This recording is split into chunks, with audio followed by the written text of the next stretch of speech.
Hello everyone, welcome to educative space. आज इस last minute revision series में हम केमिस्ट्री के इंपॉर्टेंट नेम रिएक्शन और उनके मैकेनिज्म को स्टडी करेंगे। आज का हमारा रिएक्शन है स्टोप कंडेंसेशन। स्टोप कंडेंसेशन की बात करें तो इसमें एल्डिहाइड कीटोन आपके रिएक्टेंट रहते हैं और साथ में सक्सीनिक ईस्टर, जिनको डाई एस्टर भी बोलते हैं क्योंकि दो ईस्टर के मॉलिक्यूल लगे होंगे। इस रिएक्शन में मीडियम की बात करें तो आपने मीडियम मोस्टली बेसिक ही रखना है और बेस भी आपका बहुत स्ट्रांग होना चाहिए, जैसे सोडियम हाइड्राइड हो गया, सोडियम इथोक्साइड हो गया। ये रिएक्शन स्ट्रांग बेस की ही प्रेजेंस में हो पाता है और इसमें भी इंटरमीडिएट एक कार्बन आयन बनेगा जो कि एक रेजोनेंस स्टेबलाइज कार्बन आयन है, जिसे हम इनोलेट आयन भी बोल देते हैं। और जो चीजें मैंने अंडरलाइन करी हैं आपने भी वही चीजें अंडरलाइन करनी है साथ साथ में, क्योंकि यहीं से क्वेश्चन आपका बनेगा कि इंटरमीडिएट कौन है, रिएक्टेंट कौन से हैं, क्या है। और ये जो इनोलेट आयन होगा एक तरह का न्यूक्लियोफाइल एक्ट करेगा क्योंकि उसके पास नेगेटिव चार्ज है। और ये जो न्यूक्लियोफाइल क्या करेगा, अटैक करेगा इलेक्ट्रोफिलिक कार्बोनिल कार्बन के ऊपर, क्योंकि जैसा कि हम जानते हैं कार्बोनिल कंपाउंड जितने भी हैं, चाहे एल्डिहाइड है या कीटोन है या कार्बोक्सिलिक एसिड है, उनकी जो ये वाला ग्रुप होता है इट इज हाईली इलेक्ट्रोफिलिक, क्योंकि यहाँ क्या होता है आपके पास ये जो कार्बन होती है it is electron deficient carbon. Oxygen की इलेक्ट्रोनेगेटिविटी ज्यादा है तो वो सारे इलेक्ट्रॉन अपनी तरफ ले जाएगा, ऑक्सीजन के ऊपर नेगेटिव चार्ज आएगा और इस कार्बन के ऊपर पॉजिटिव चार्ज आएगा और यही कहलाती है इलेक्ट्रोफिलिक कार्बोनिल कार्बन, जिसके ऊपर आपका न्यूक्लियोफाइल अटैक कर सकता है। उसके बाद आपके पास जो इसमें क्या होता है, इसमें एक रिंग बनती है जिसे हम बोलते हैं गामा लेक्टोन रिंग।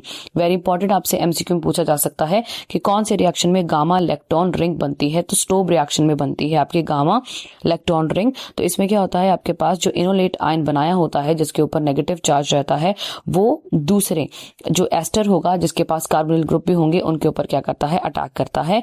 और जो लेक्टोन रिंग को दोबारा हम बेस से ओपन कर देते हैं और इससे हमें एक अनसैचुरेटेड एस्टर कंपाउंड मिल जाता है। तो सबसे पहले हम इसका जनरल रिएक्शन देखेंगे।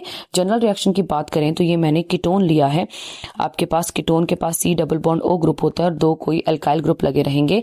और यहां मैंने ले लिया है आपके पास डाई इथाइल सक्सीनेट। अब ये डाई इथाइल सक्सीनेट है, इसमें क्या हो गया आपके पास, इसका रिएक्शन होगा बेस के साथ। मैंने बेस लिया है आपके पास सोडियम इथोक्साइड आयन। अब ये सोडियम इथोक्साइड आयन क्या करेगा, ये जो हमारे पास यहाँ आपके पास हाइड्रोजन होती है, अल्फा हाइड्रोजन होती है, वो इसके साथ क्या करेगी, रिएक्शन करेगी और ऑक्सीजन के साथ क्या बना लेगी, OH ग्रुप फॉर्म कर लेगी। तो जैसे ही ये OH ग्रुप फॉर्म करेगी हमें कुछ इस तरह से ये स्ट्रक्चर दिखेगा। यहाँ मेरे पास क्या रहेगा, CH2 COONA, Na इसलिए यहाँ C2H5 को हटा के क्योंकि आपने यहाँ सोडियम इथोक्साइड आयन लिया है। उसके बाद इसमें आप डिहाइड्रेशन करेंगे, यहाँ से वाटर को रिमूव करेंगे। जैसे हम वाटर को रिमूव करेंगे हमारे पास एक हाइड्रोजन यहाँ है, एक हाइड्रोजन हम यहाँ से रिमूव कर सकते हैं और OH हम यहाँ से रिमूव कर देंगे। जब हम इससे वाटर रिमूव कर देंगे तो जो हमारा फाइनल प्रोडक्ट आएगा वो मेरा फाइनल प्रोडक्ट मुझे कुछ इस तरह से दिखेगा। यहाँ डबल बॉन्ड आएगा और यहाँ आपके पास जो ग्रुप ऑलरेडी पहले अटैच था वो लगेगा और यहाँ मेरे पास C double bond O C2H5 यानी एस्टर ग्रुप अटैच हो जाएगा। So this is my final product. इन्हें हम बोलते हैं alpha beta unsaturated half esters. Half ester इसलिए बोलते हैं क्योंकि यहाँ एस्टर ग्रुप लगा हुआ है, यहाँ साथ में क्या लगा हुआ है आपके पास, Na लगा हुआ है। और इसे अल्फा बीटा इसलिए बोलते हैं क्योंकि यहाँ जो अल्फा कार्बन है और जो बीटा कार्बन है दोनों के पास क्या है, डबल बॉन्ड है, इसलिए इसे हम अनसैचुरेटेड क्या बोलते हैं, कार्बन बोलते हैं। मैकेनिज्म की बात करें तो इसमें जो मैकेनिज्म में स्टेप 1 होगा, स्टेप 1 में आपका इनोलेट आयन फॉर्म होगा। तो हमारे पास जो हमने पहले भी दो रिएक्शन करे उसमें भी इनोलेट आयन बन रहा था, इनोलेट आयन की फॉर्मेशन होगी जिससे कि बेस प्रोड्यूस करवाएगा। हमने यहाँ sodium ethoxide ion as a base लिया है तो सबसे पहले हम यही काम करेंगे। तो हमारे पास कुछ ये हमारा मॉलिक्यूल है जिसे हम बोल रहे हैं डाई इथाइल सक्सीनेट, इसका ये फॉर्मूला होता है। इसका रिएक्शन होगा आपके पास सोडियम इथोक्साइड आयन के साथ, यानी एक स्ट्रॉन्ग बेस के साथ होगा। अब ये जो सोडियम इथोक्साइड आयन है ये जो आपके पास कौन सी कार्बन होती है, बीटा कार्बन होती है, इससे जो बीटा हाइड्रोजन उसे रिमूव करा देगा।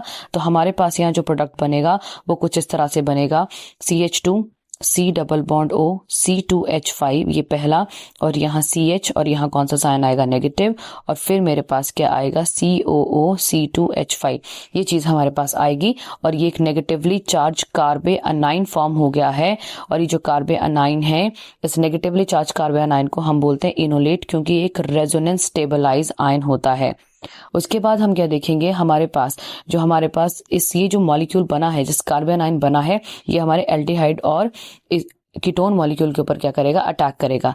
तो सब स्टेप 2 में हम देखेंगे किस तरह से अटैक कर रहा है। तो ये मेरे पास मेरा कीटोनिक मॉलिक्यूल है, इसका रिएक्शन होगा कार्बे एनाइन के साथ जो हमने अभी पिछले स्टेप में फॉर्म करा। तो ये मैंने अपना कार्बे एनाइन लिख दिया जिसके ऊपर नेगेटिव चार्ज है और यहाँ मेरे पास क्या आएगा, C double bond O C2H5।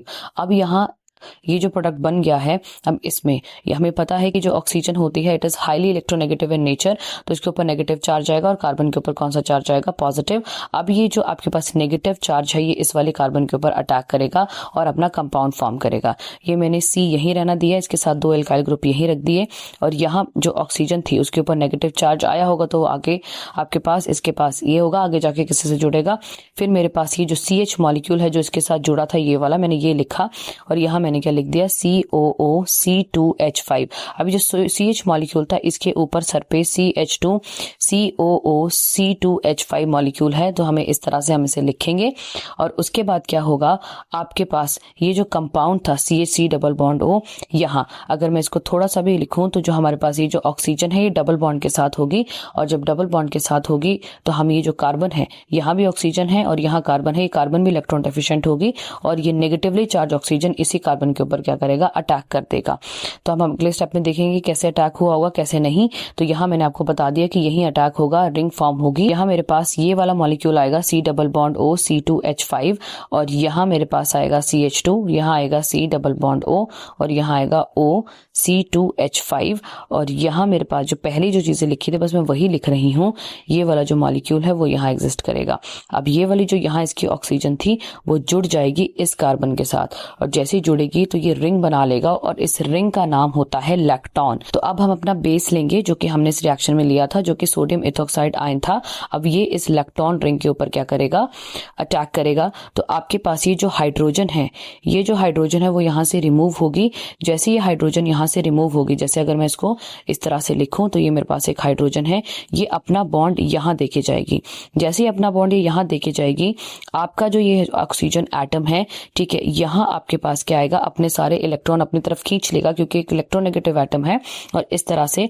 और यहाँ जो आपके पास इलेक्ट्रॉन खींचेगा, आपके पास जो सोडियम आयन है ये पॉजिटिव है और ये नेगेटिव, ये इस हाइड्रोजन के साथ अटैच हो जाएगा, और ये जो ऑक्सीजन है ये इस सोडियम आयन के साथ क्या करेगी, रिएक्शन करेगी। जैसे ये रिएक्ट करेगी, हमारे पास जो प्रोडक्ट बनेगा वो ये बनेगा। हमारे पास यहाँ कार्बन डबल बॉन्ड के साथ होगी, यहाँ हमारे पास 2 अल्काइल ग्रुप ऑलरेडी अटैच थे, और ये मेरे पास C डबल बॉन्ड C2H5, ये एक एस्टर मॉलिक्यूल जो ऑलरेडी अटैच था, और ये मेरा मॉलिक्यूल है CH2 C double bond O। यहाँ ऑक्सीजन यहाँ से क्या था, सोडियम के साथ अटैच हुई, तो आपके पास ये इस तरह से हमारा ये फाइनल प्रोडक्ट बन जाएगा। तो this is the end product of stove condensation. Reaction आपको भले ही थोड़ा सा बड़ा लगे but it is very easy reaction. बस एक रिंग फॉर्म करनी है और याद रखना है कि लैक्टोन रिंग कौन सी रिएक्शन बनती है, स्टोव रिएक्शन में।